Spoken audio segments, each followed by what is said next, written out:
Чо там қалайсыңдар сендермен? Бүгін мен Мико Пис. Бүгінгі видеода біз Podcasty Ace деген адам кім, оның функциясы қандай, сол туралы айтатын боламыз. Айтпақшыдай, менің екінші арнама тіркелуді ұмытпаңдар. Екінші арнам комментарияда бекітіліп тұрады. Ендеше не қарап тұрмыз? Кеттік. Эйсқа ең жақын адамдардың бірі әлбетте Мугивара Луфи. Эйс пен Луфи қандас туыстар болмаса да, Эйс сыртқы түрі бойынша Луфиге өте ұқсас. Не смей насмехаться над моим спасителем! Остановись, Эйс! Дегенмен Эйс әлде қайта салмақты, сонымен қатар Луфиге қарағанда сәл биік және бұлшық етті. Бір қызығы, оның мимикасы жас кезіндегі Роджерге еске түсіретін. Ты убил человека. Должен понимать, что к чему. Или тебе объяснить? Барлығы да дәл қазіргі уақытта Мугивара Луфиді Эйстан мықтырақ екендігін жақсы біледі. Эйстің духы соншалықты мықты болғаннан кейін Акайнуға шабуыл жасаған болатын.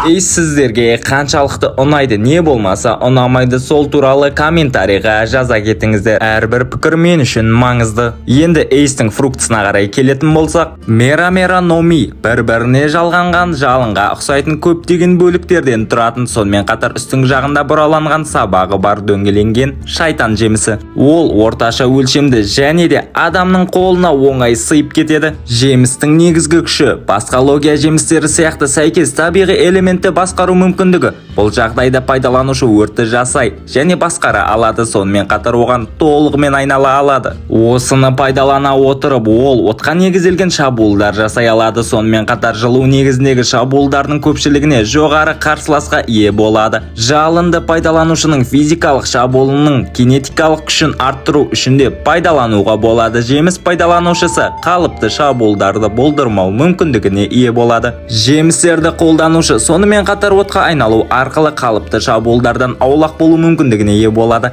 Шабуылдардың өз денесінен өтуіне мүмкіндік береді. Өзін-өзі тоқтату арқылы пайдаланушыны қарсыласқа тікелей зақым келтіргісі келсе, оны өртеуге де болады. Бұл фрукты жемісі бірнеше басқа логикаға тең шарттарда қарсы тұрғанда бұл жеңіссіз жағдайға әкелетін секілді. Түтінде, мұзда отты жеңе алмайды немесе жалынға төтеп бере алмайды. Керісінше, олар бір-бірін бейтараптайды, элементтер соқтығысады. Қорытындылай келе, Podcasty Ace'тің функциясы ең мықты фруктыларға жатады десем келісесіздер ме?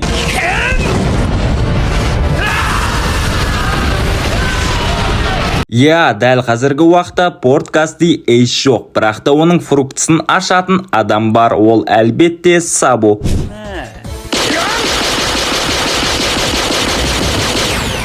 Эйс пен қара сақалды бір-біріне қарсы.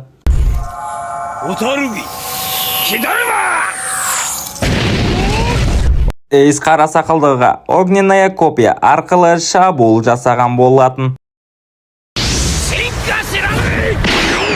Эйс тамаша соққылар жасап, болашақ Йонконы таңғалдырған болатын.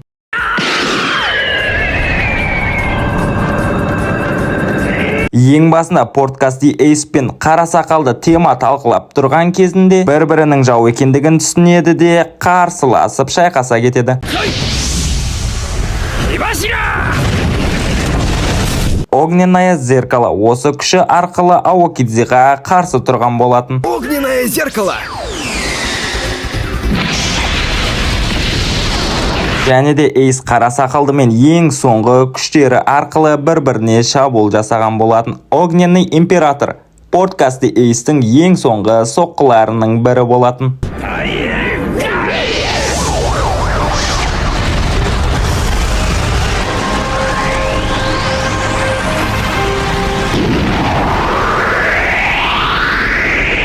Эйс Маринфордта өлді, одан кейін оның функциясын ашатын бір адам болуы керек. Әлбетте Сабо. Енді Сабоға сенеміз. Воля дейтін ең мықты адамдар да болады. Ағылшыншасы Хаки. Егерде мен сіздерге дәл қазір Эйстің да өзінің волясы болған, оны кішкентай кезінде қолданған десем сенесіздер ме?